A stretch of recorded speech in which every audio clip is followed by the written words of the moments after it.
जय श्री कृष्णा। आप सभी को सर्वपितृ अमावस्या की ढेरों शुभकामनाएं।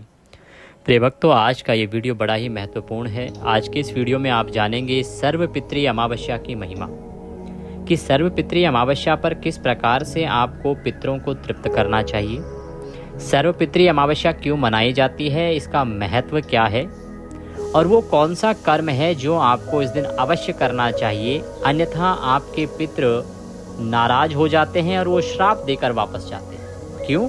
क्योंकि ये अंतिम दिन होता है श्राद्ध पक्ष का, और यही वो दिन होता है जिस दिन पितृ जो हैं पृथ्वी लोक से अपने लोक के लिए प्रस्थान करते हैं। तो इसलिए ये एक काम करना बड़ा आवश्यक है, अन्यथा पितरों का दोष आपको लगता है। बताएंगे आपको कि किस प्रकार से आप उनकी शांति कर सकते हैं, किस प्रकार से आप उन्हें प्रसन्न कर सकते हैं। सूर्य ग्रहण भी इस दिन है, तो सूर्य ग्रहण का इस पर क्या प्रभाव रहेगा या नहीं रहेगा, और रहेगा तो किन किन देशों में रहेगा। इस प्रकार से बड़ा ही महत्वपूर्ण वीडियो होने जा रहा है ये, क्योंकि इसमें हमारा मुख्य विषय है सर्वपितृ अमावस्या के क्या क्या कर्म हैं जो आपको करने चाहिए, किस किस का श्राद्ध सर्वपितृ अमावस्या पर किया जा सकता है और किसका नहीं किया जा सकता है। आइए जानकारी आरंभ करते हैं। आपसे निवेदन है कि अपने पितरों की तृप्ति के लिए कमेंट बॉक्स में अवश्य लिखिए जय पितृदेव, भगवान कृष्ण उन्हें गौलोक में वास दें। कमेंट बॉक्स में लिखिएगा जय श्री कृष्ण। जितना लिखेंगे उतना पाएंगे। आप देख रहे हैं देवभूमि ज्योतिष संस्थान का प्रतिष्ठित यूट्यूब चैनल देवभूमि धार्मिक। हम यहाँ पर सभी व्रत और त्योहारों की सही शास्त्रीय जानकारी प्रदान करते हैं। ज्योतिष शास्त्र और पंचांग के आधार पर बताते हैं कि कौन सी तिथि कब है, व्रत आदि कब करना है, क्या विधि है, क्या नियम है और क्या गलती नहीं करनी है। यदि आप सभी व्रत और त्योहारों की सही शास्त्रीय जानकारी प्राप्त करते रहना चाहते हैं तो कृपया चैनल को सब्सक्राइब कीजिए और बेल आइकन को प्रेस कीजिए। जब आप चैनल में सब्सक्राइब का बटन दबाएंगे तो वहाँ पर एक घंटी का निशान बना हुआ आएगा। उस घंटी के निशान को अवश्य दबाइएगा, तभी आपको हमारे सारे वीडियो प्राप्त होंगे, अन्यथा आपसे जानकारी छूट जाएगी। प्रिय दर्शकों, बात करते हैं अमावस्या की। श्राद्ध पक्ष का जो अंतिम दिन होता है वो होती है सर्वपितृ अमावस्या। इसे सर्वपितृ इसलिए कहा जाता है क्योंकि ये वो दिन है जिस दिन आप सभी पितरों के निमित्त श्राद्ध कर्म आदि कर सकते हैं। इस वर्ष 2025 में सर्वपितृ अमावस्या 21 सितंबर को है और 21 सितंबर को ही ग्रहण है। ग्रहण जो है वो विभाजित है, कुछ प्रांतों में अर्थात कुछ देशों में ये 21 को है और कुछ में 22 को है। ऑस्ट्रेलिया, न्यूजीलैंड आदि में ये 22 को रहेगा। और अगर हम भारत की बात करें मुख्य रूप से, तो भारत में और भारत के आसपास के देशों में इसका कोई प्रभाव नहीं है। ये ग्रहण भारत में दिखाई नहीं देने वाला है। अब क्योंकि ये ग्रहण भारत में दिखाई नहीं देगा, इसीलिए प्रिय दर्शकों, इस ग्रहण का सूतक भी भारत में नहीं लगेगा। तो ग्रहण से संबंधित जो भी आपके दिमाग में परेशानियां हों, चिंताएं हों, उनको दूर कर लीजिएगा। और ग्रहण जो है वो भारत में किसी प्रकार से बाधा उत्पन्न करने नहीं जा रहा है। इसीलिए भारत में किसी भी प्रकार का जो ग्रहण से संबंधित नियम है उसके पालन की आवश्यकता नहीं है। अब हम बात करते हैं सर्वपितृ अमावस्या और सर्वपितृ अमावस्या के महत्व की। जैसा कि मैंने आपको बताया कि ये जो सर्वपितृ अमावस्या का दिन होता है, ये पितृपक्ष का अंतिम दिन होता है। आप सभी जानते हैं कि ये जो पितृपक्ष है ये 16 दिन का होता है, जो भाद्रपद पूर्णिमा से आरंभ होता है और आश्विन अमावस्या तक चलता है। ये जो 16 दिन होते हैं, इनमें जो हमारे पितृ हैं वो पृथ्वी पर आते हैं। इस आशा से आते हैं कि वो जब पृथ्वी पर आएंगे, अपने घरों में आएंगे, जो उनके वंशज हैं वो उन्हें तृप्त करेंगे, उन्हें तर्पण करेंगे, उनका पिंडदान करेंगे, उन्हें भोजन कराएंगे, जिससे उन्हें तृप्ति प्राप्त होगी, संतुष्टि प्राप्त हो। तो जब आप इन 15 दिनों में उनकी तिथि आने पर उनके निमित्त श्राद्ध कर्म करते हैं, जल देते हैं, तर्पण करते हैं या पिंडदान आदि करते हैं, तो उससे वो अत्यंत तृप्ति प्राप्त करते हैं, संतुष्टि प्राप्त करते हैं और प्रसन्न होते हैं। प्रसन्न होते हैं तो आपको आशीर्वाद देते हैं और पितरों के आशीर्वाद से आप जीवन में तरक्की करते हैं, उन्नति करते हैं। अब मनुष्य जीवन में होता क्या है कि कई बार हमसे कुछ गलतियां, कुछ त्रुटियां हो जाती हैं। जैसे कई बार हम तिथि पर उनका श्राद्ध करना भूल जाते हैं। हमें बाद में पता लगता है ओ हमारे पितृ की ये तिथि थी, लेकिन ये तिथि तो कल निकल गई। तो उस अवस्था में ये जो सर्वपितृ अमावस्या है ये आपके लिए उपयोगी होती है।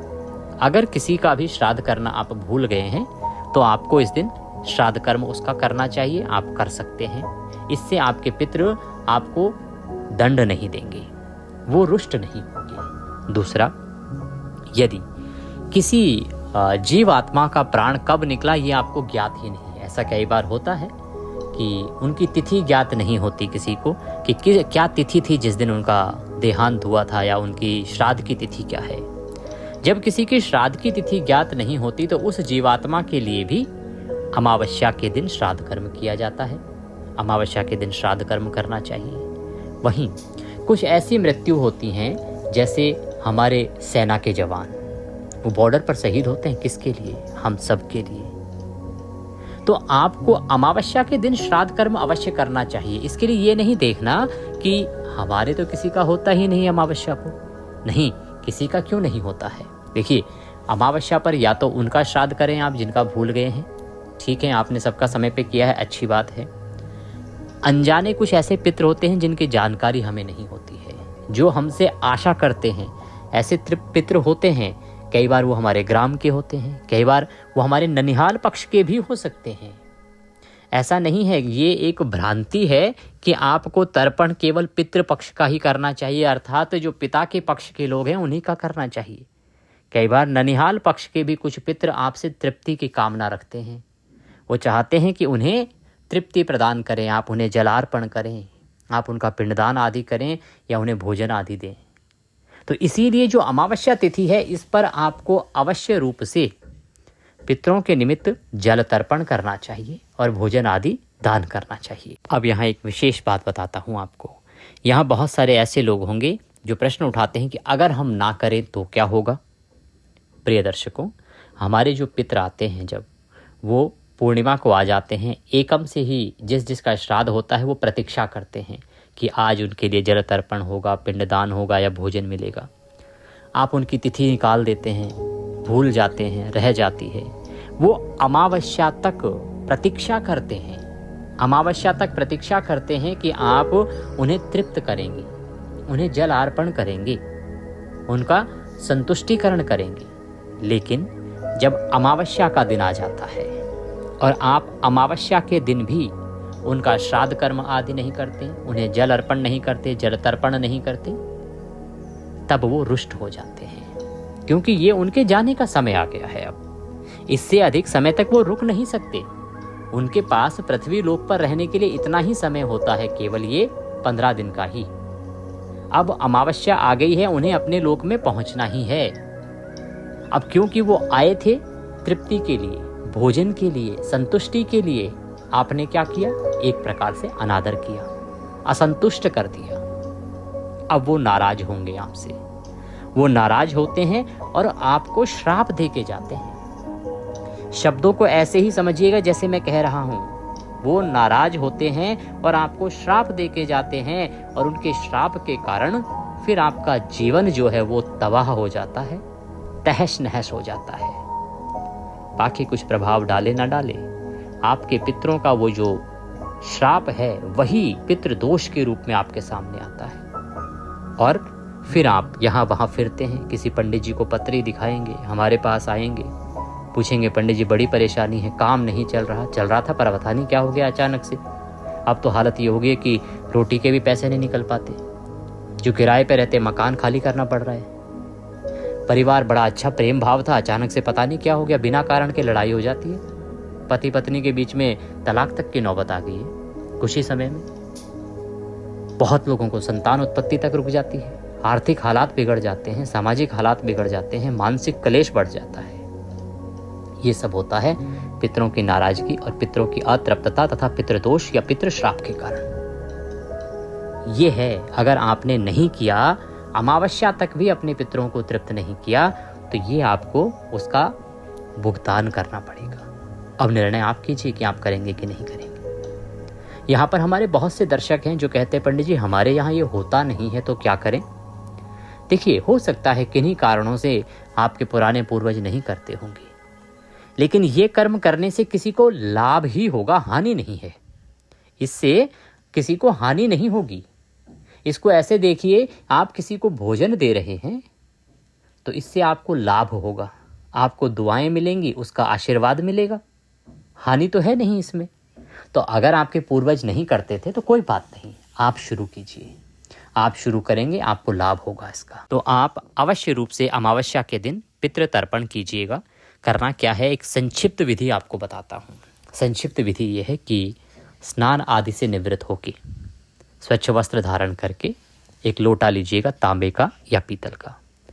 उसमें पहले थोड़ा गंगा जल डालिएगा, फिर उसमें शुद्ध जल डालिएगा, थोड़े से काले तिल डाल लीजिएगा, कुशा हो कुशा डाल लीजिएगा, सफ़ेद चंदन मिल जाए वह डाल लीजिएगा, तुलसी का एक पत्ता उसमें डालिएगा, सफ़ेद पुष्प हों तो सफ़ेद पुष्प डालिएगा। सारी सामग्री लोटे में भरिए। उसके बाद आसन लगाइए।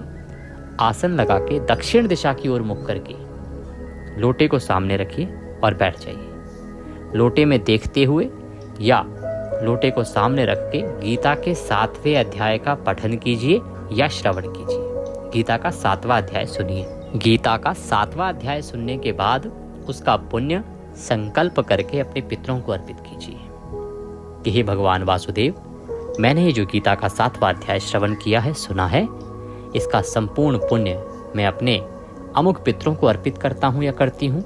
यह सभी पितरों को, जितने भी पितर हैं आपके, उन सबको अर्पित कर दीजिए। मैं अपने सभी पितरों को जो मुझसे तृप्ति की कामना करते हैं, संतुष्टि की कामना करते हैं, जल की कामना करते हैं, मैं उन सबको गीता के 7वें अध्याय का पुण्य अर्पित करती हूँ, समर्पित करती हूँ। वो इसे ग्रहण करें और इससे तृप्त हो, ये संकल्प कीजिए। फिर जो जल है ना लोटे में जो भरा हुआ है, इससे जल तर्पण कीजिए। तर्पण कैसे करना है, एक बड़ा पात्र ले लीजिए। आपके सीधे हाथ में जो अंगूठा होता है और उंगली होती है ना, उसके बीच का जो क्षेत्र है वह पितृ तीर्थ कहा जाता है। यहाँ से जल को गिराते हुए दूसरे पात्र में आपको जल तर्पण करना है। तो जल तर्पण कीजिएगा।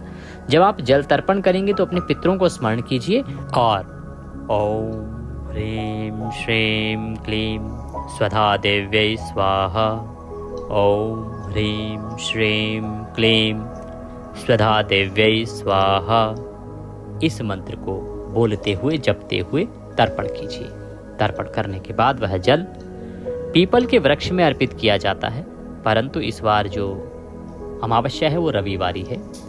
रविवारी अमावस्या होने के कारण पीपल के वृक्ष में ये जल अर्पित नहीं करेंगे। ये जल आप चढ़ा दीजिए बरगद के वृक्ष में या किसी अन्य दैवीय पौधे में। बिल्व पत्र के पौधे में भी नहीं देना है और तुलसी में भी नहीं देना है, ये ध्यान रखिएगा। जल देते समय पितरों से निवेदन कीजिएगा कि हे मेरे पितरों, इस जल को ग्रहण करो, इससे तृप्त हो और मेरे जीवन में जो संकट है उनका नाश करो। आप प्रसन्न हो और प्रसन्नता के साथ मेरे इस लोक से, मेरे इस घर से आप विदा हो। अगले वर्ष मुझे पुनः आपकी प्रतीक्षा रहेगी। इस प्रकार से अपने पितरों से निवेदन कीजिएगा और वह जल अर्पित कीजिएगा। सायंकाल को पितरों को आप विदा करने के लिए दीपदान कीजिएगा। दीपदान बड़ा उत्तम है। सायंकाल के समय आप अपने पितरों को विदा करने के लिए दीपदान कीजिएगा। दीपदान में एक दीपक आप किचन में जलाइएगा दक्षिण दिशा की ओर मुख करके, एक दीपक आप अपने मुख्य द्वार पर अवश्य जलाइएगा। इसमें एक विधि और आती है जहां पितरों को बाहर तक छोड़ के आया जाता है। उसके लिए मैं आपको एक वीडियो बना रहा हूं, उसकी प्रतीक्षा कीजिए। आपको अमावस्या से पहले वो मिल जाएगा कि किस प्रकार से आप अपने पितरों को इस दिन विदा करेंगे। पितरों की विदा करने की विधि आपको मैं जल्द ही बताऊंगा। तो इस प्रकार से आपने ये एक कर्म अवश्य कर लेना है। गीता के 7वें अध्याय को सुन के उसका पुण्य देना है। संभव हो तो ब्राह्मण को भोजन कराइए। ब्राह्मण को भोजन कराने का बड़ा फल है। गरीबों को भोजन कराइए। कहीं अनाथ बच्चे हैं उनको भोजन कराइए। वृद्धाश्रम में कुछ दे आइए। जितना आप इस दिन करेंगे कर्म, उसका अनंत फल आपको प्राप्त होता है। तो यह कर्म आप अवश्य कीजिएगा इस पूर्णिमा पर। अगर आपने इतना भर कर लिया तो इतना भर कर लेने से आपका जीवन संवर जाएगा। और उसके बाद तृतीय अमावस्या नियम बना लीजिए। वर्ष भर में केवल 12 अमावस्या आती हैं, कभी अधिक मास हो तो 13 आ जाती है। ये 13 दिन आपकी ज़िंदगी को बदल सकते हैं। यही विधि करिए। स्नान आदि से निवृत्त होके गीता के 7वें अध्याय को इसी विधि से सुनिए।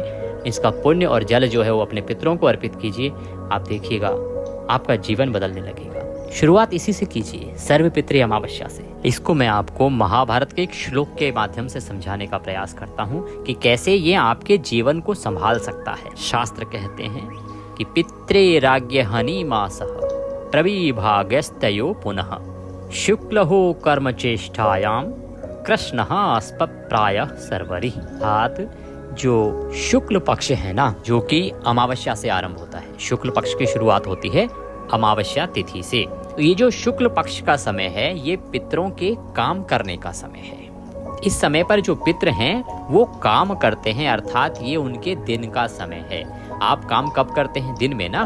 तो उसी प्रकार से ये शुक्ल पक्ष का समय पितरों के दिन का समय होता है, जो आरंभ होता है अमावस्या से और चलता है पूर्णिमा तक। और जो कृष्ण पक्ष आता है, कृष्ण पक्ष जो है वो उनकी रात्रि कही गई है, जो पूर्णिमा से आरंभ होती है और अमावस्या तक रहती है।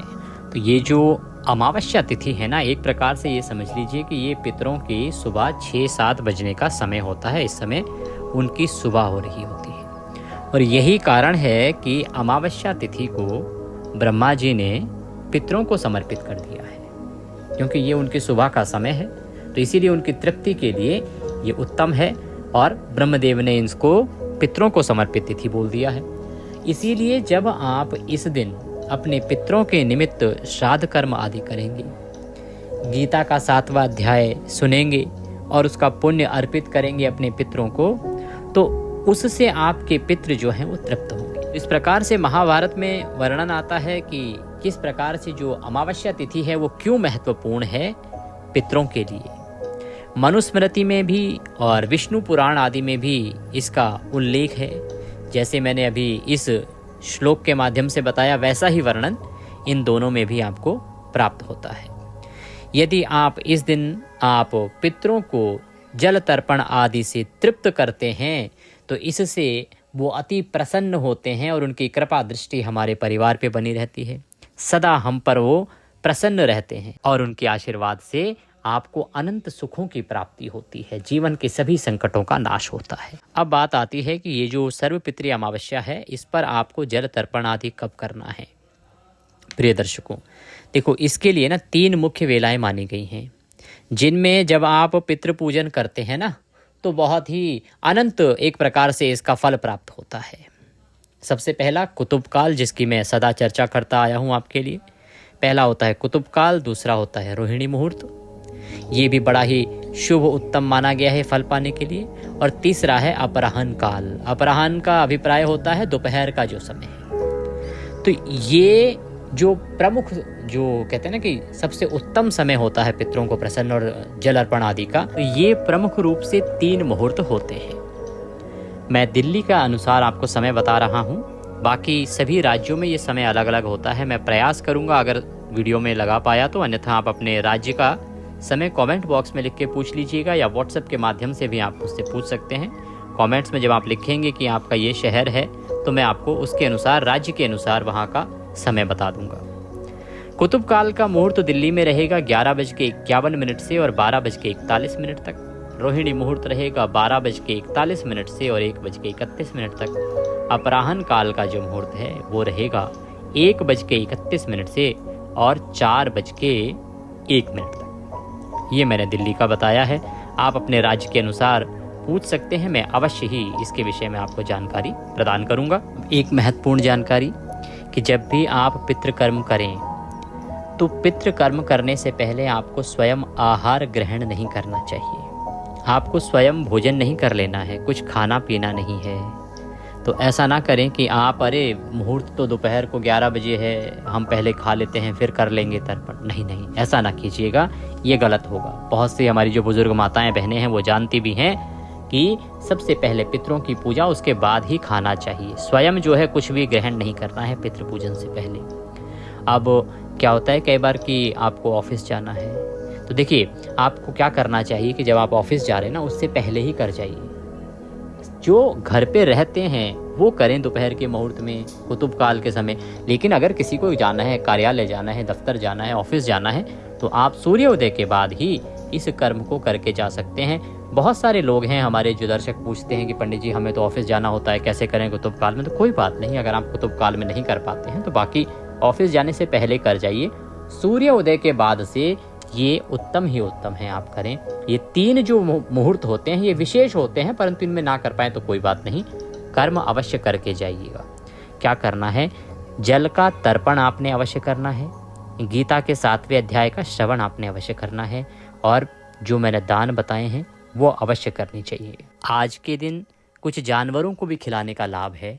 आप देसी गाय कहीं मिल जाए उसको भोजन कराइए, बड़ा फल है उसका। कुत्तों को भोजन कराने का फल है। चींटियों को दाना डालिए आज के दिन, उसका भी बहुत अधिक फल है। कौवे को अगर आप खाना देते हैं तो बड़ा ही उत्तम फल है उसका। और ब्राह्मण भोजन तो मैंने आपको बताया ही है कि बहुत उत्तम होता है। और अगर ब्राह्मण आपके यहाँ भोजन के लिए ना आ पाएँ तो कच्चा सीधा निकाल लीजिए, अर्थात कच्चा भोजन जो होता है ना, थोड़ा आटा, थोड़ी चीनी, थोड़े चावल, वो सब लेके और मंदिर में दे आइए या किसी योग्य ब्राह्मण को दे दीजिए। ये कर्म आपने अवश्य करना है, इसका ध्यान रखिए। सबसे महत्वपूर्ण जानकारी, अमावस्या के दिन आपको किसी अन्य के घर का अन्न नहीं खाना है। पहले भी बताता आया हूँ, इस अमावस्या पर विशेष ध्यान देना। दूसरे के घर का अन्न नहीं खाना है। हाँ, कुछ रिश्तों में इसमें छूट है। ससुराल में खा सकते हैं, भाई के घर खा सकते हैं, पिता के घर खा सकते हैं, गुरु के घर खा सकते हैं। इनके अतिरिक्त यदि आप कहीं खाएंगे तो वह आपके पूरे महीने भर का पुण्य ले जाएगा। इसीलिए इससे बचिए। इस दिन कोई भी फूल पत्ती आदि नहीं तोड़ना है। ये समझिए, यदि आपने किसी फूल पत्ते आदि को तोड़ा तो आपने भगवान श्री हरि के सर का छेदन किया। इतना घोर पाप लगता है, शास्त्र कहते हैं इस विषय में। ऐसा नहीं कि मैं बोल रहा हूँ, शास्त्रों में लिखा है ये। अमावस्या के दिन गलती से भी किसी भी पेड़ पौधे आदि से फूल पत्ती नहीं तोड़नी है, इसका ध्यान रखना है। और फिर आपको याद दिला दूं, मैंने आरंभ में भी बताया था, अमावस्या के दिन अपने पितरों को तृप्त अवश्य कीजिएगा। उन्होंने 15 दिन प्रतीक्षा की होगी। अगर वो इसी प्रकार से चले गए और आपने तर्पण आदि नहीं किया इन 15 दिनों में, तो वो श्राप दे के जाएंगे और उस श्राप को कोई नहीं भर पाएगा। इसका अवश्य ध्यान रखिएगा। जानकारी बड़ी महत्वपूर्ण है, जितना हो सके लोगों के साथ शेयर कीजिए। और शास्त्रीय जानकारी यूट्यूब पर बड़ी कम मिलती हैं, तो जितना आप लोगों को बता सकें बताइए, जिससे कि सभी लोग लाभ ले सकें और परेशानियों से बच सकें। दक्षिणा स्वरूप यदि कुछ भी आप भेजना चाहते हैं तो आपके स्क्रीन पर नंबर आ रहा है और QR कोड भी। कई बार नंबर पर पेमेंट फेल हो जाती है, इसीलिए हमने QR कोड देना शुरू किया है, जिससे कि आप उस पर आराम से भेज पाएँ। तो दक्षिणा आदि इस पर भेज सकते हैं। कुछ पूछना चाहते हैं, कहना चाहते हैं, कमेंट बॉक्स में लिख सकते हैं, पूछ सकते हैं। व्हाट्सएप के माध्यम से भी जुड़ सकते हैं। कुंडली आदि यदि दिखवाना चाहते हैं तो समय बुक करके और बात कर सकते हैं। भगवान सब पर कृपा करें। जय श्री कृष्ण।